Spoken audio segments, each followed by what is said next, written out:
Donc, pour développer notre travail, nous avons élaboré donc, des alliages dans deux milieux différents. Le premier milieu sous atmosphère libre, c'est-à-dire pour maîtriser les conditions expérimentales, et puis on va terminer, pardon, et le deuxième milieu, c'est celui dans une boîte à gants. Donc, ce qui concerne l'atmosphère vide, donc chaque système est composé de trois éléments essentiels. Donc, nous avons ici le thermostat, ou bien le système de chauffage, voilà, et la cellule électrochimique, et relié par le potentiostat. Ici, les pastilles se forment, les substrats se forment par pastilles. Donc, celui-là représente donc les électrodes de travail et de référence.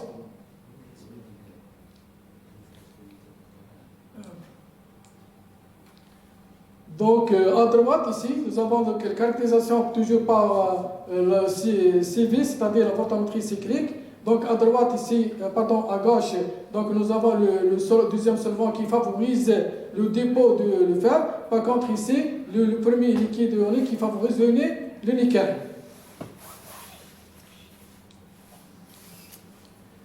La caractérisation toujours de CV pour toujours le premier liquide ionique, donc qui va favoriser les deux, l'alliage nickel et le fer.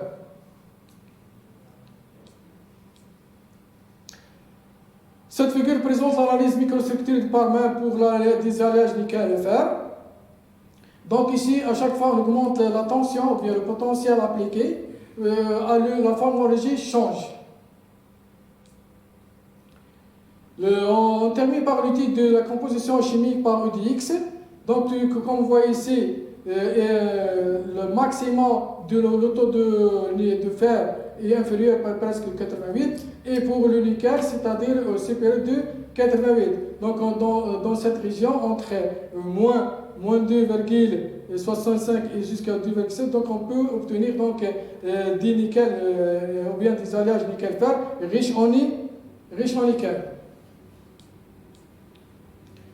L'analyse de cette figure présente l'analyse microstructurale par MEB, donc pour différentes valeurs de potentiel. Donc si on change le potentiel, ou bien on augmente, la microstructure va aussi changer. C'est-à-dire le taux d'alliage augmente.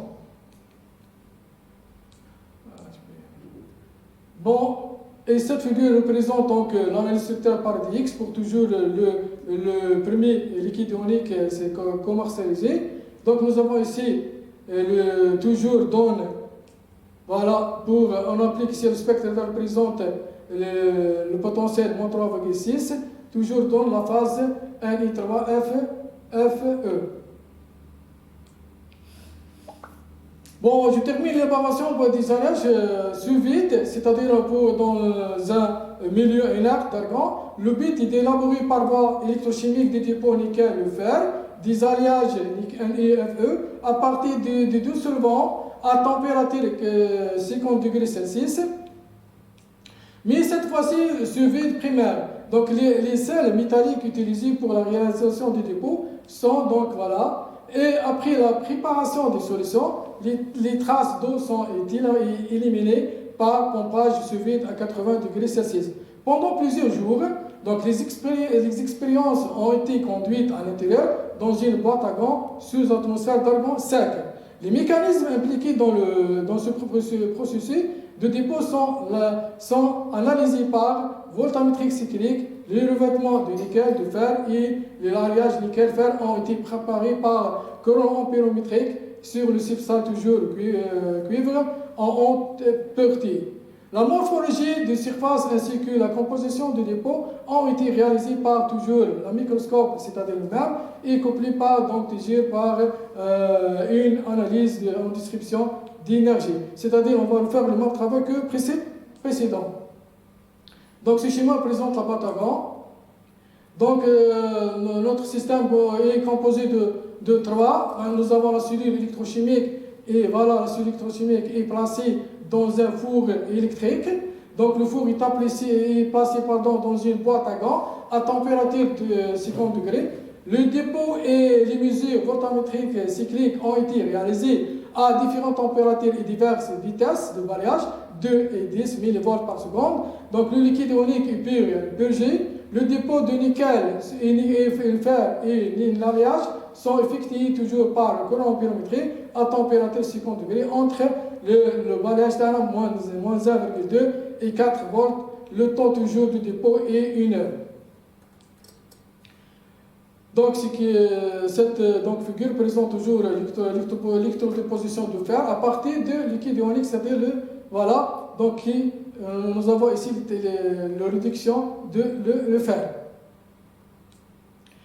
Pour confirmer donc notre traçage, c'est-à-dire nous avons utilisé l'analyse chimique du fer par EDX. Donc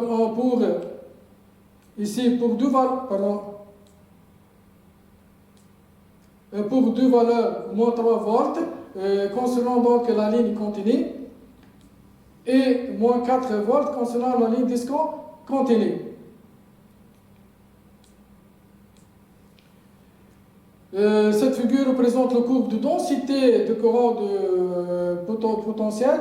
Donc nous avons A représente pour le fer, c'est-à-dire le solvant ionique avec le fer, et deuxième B représente donc on a désigné toujours le même solvant, le premier solvant avec le fer, et C c'est l'alliage du nickel fer avec le même solvant. Donc toujours on passe pour confirmer ça à la caractérisation par le même. Voilà les images même des dépôts électrolytiques de fer. Nous avons ça c'est le fer avec le liquide ionique synthétisé au laboratoire de Reims. Et ces images présentent donc les dépôts électrolytiques de nickel. C'est pour le premier liquide ionique. Nous avons ça ici, nous avons différentes images. Ainsi, cette figure présente les images du dépôt des alliages nickel pour le premier liquide ionique pour différentes valeurs de potentiel. Donc A pour le moins 2, B pour le moins 2,5 et pour C pour le 3,75. Donc nous avons ici la forme des alliages, de la forme sphérique, circulaire, et ça c'est différent de celle-là. Pour la caractérisation par rayon X, toujours donne la phase NI3FE. Voilà, cette figure présente le dépôt d'alliage nickel à partir de la solution la première solution, il sert nickel et le fer. Donc ce forme, voilà, ce forme de pastille, nous avons le dépôt de couleur noire. La conclusion, le but de notre étude ici, de chercher des meilleures conditions expérimentales qui permettent le dépôt d'alliage nickel de façon de ce que ces derniers soient reproductibles. Les conditions de dépôt prennent en compte la composition des bains, la température, le pH, ainsi que les concentrations des différents sels de nickel et de fer. L'installation des nouvelles cellules électrolytiques a permis de fournir des dépôts nickel-fer de qualité. Une série d'alliages NIFE des différentes compositions en jouant sur certains paramètres fondamentaux a été réalisée, entre autres les bains du sel, le pH, la température et les additifs. Donc la première remarque qui a découlé à cette étude est que la saccharine est le meilleur additif qui assure une bonne homogénéité et une bonne pureté de la solution. Nous avons également joué sur différentes concentrations des liquides ioniques.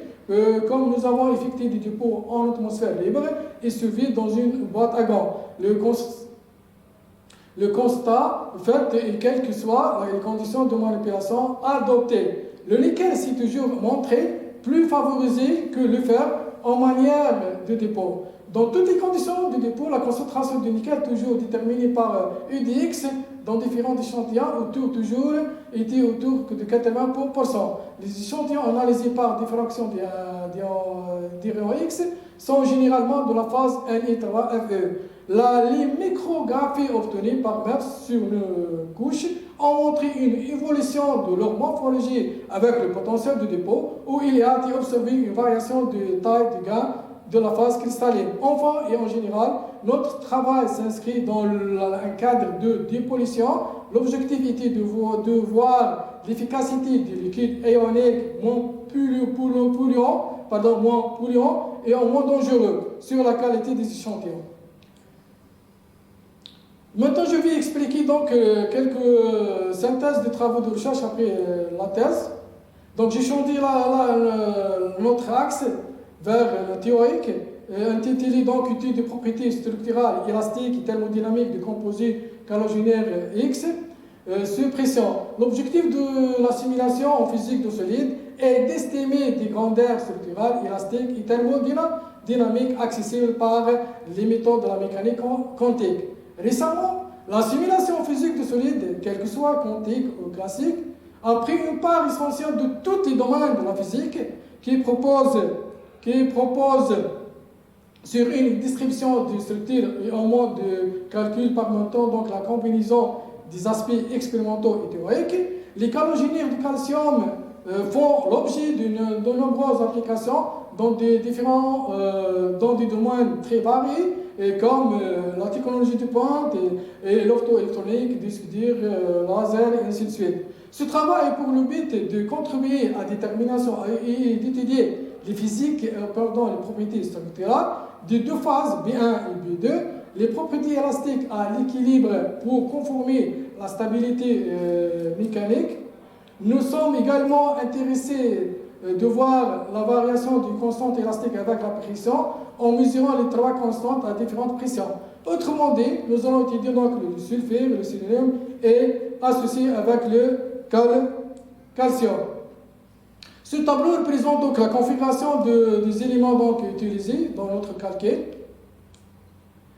Cette figure représente les deux structures. La première, c'est sous forme chlorure de sodium et l'autre, c'est du chlorure de césium, B1, B2. Ce qui concerne les outils de calcul, donc, nous avons utilisé le code Abinit, bien sûr associé par la méthode DFT, la théorie de la fonctionnelle de densité. Nous avons choisi cette méthode GGA plus WC, c'est-à-dire oui de corps, le potentiel d'échange de corrélation. Après ça, ces courbes présentent la variation de l'énergie en fonction du volume pour les trois composés. Pour obtenir le minimum ici, c'est-à-dire que correspondant notre cristal à l'état stable et correspondant aussi le paramètre de résultat à l'équilibre. Ces tableaux donc résument le résultat suivant: le paramètre de réseau, le modèle de compressibilité et leur dérivée première, et delta A, c'est l'incertitude absolue.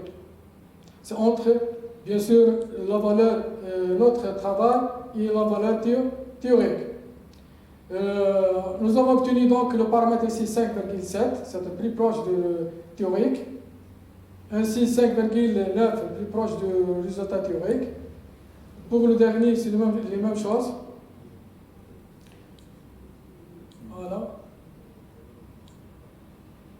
Une fois le paramètre de réseau donc, est calculé, on fixe le paramètre de réseau, puis pour aussi calculer les propriétés élastiques, le modèle de angle, le coefficient de Poisson, le modèle de saisonnement, ou le modèle de compressibilité. Donc ces figures présentent donc l'influence de pression sur les constantes élastiques. Voilà, comme vous voyez ici. Ça, c'est les constantes en fonction de la pression. Donc, à chaque fois, on change de pression. Et ces courbes présentent la variation du paramètre de réseau en fonction de température pour trois valeurs de pression, 0, et 15 et 30. Ces figures donc, présentent la variation du modèle de compressibilité en fonction de température pour les trois composés et pour différentes valeurs de pression, toujours 0, et 15 et 30. Ainsi, ces courbes présentent le modèle de compressibilité et en fonction de la pression. Comme vous voyez ici, donc, les courbes sont identiques et proportionnelles bien sûr à la pression, pour les trois composés. Ces figures aussi représentent le comportement de la capacité calorifique à volume constant en fonction toujours de la température, toujours pour les trois valeurs de pression 0 et 15 et 30. Avant de terminer, donc ces courbes représentent toujours le coefficient d'irritation. Ça, c'est le coefficient d'irritation en fonction de la température, toujours pour les mêmes valeurs de la pression. La conclusion, dans ce travail, nous avons étudié donc des propriétés structurales, élastiques et thermodynamiques des calogénies de calcium. Pour cela, nous avons employé donc la théorie du fonctionnement de la densité DFT, implantée dans le code, dans le code Abinit. Le potentiel d'échange et de corrélation est traité par l'approximation du gradient généralisé GA-WC. Nous avons déterminé donc les valeurs des paramètres cristallins à l'équilibre des composés et qui sont plus proches de la littérature et bon en accord avec les données expérimentales. Donc nous avons déterminé les valeurs des modèles de compressibilité B et leur dérivé B', ainsi que les valeurs E, et sigma et G. À haute pression, les constantes du réseau à l'équilibre, les capacités calorifiques et les dilatations thermiques en volume diminuent tandis que le modèle de compressibilité augmente avec l'augmentation de pression. Enfin, nous avons remarqué que ces constantes proportionnelles avec la croissance de la pression.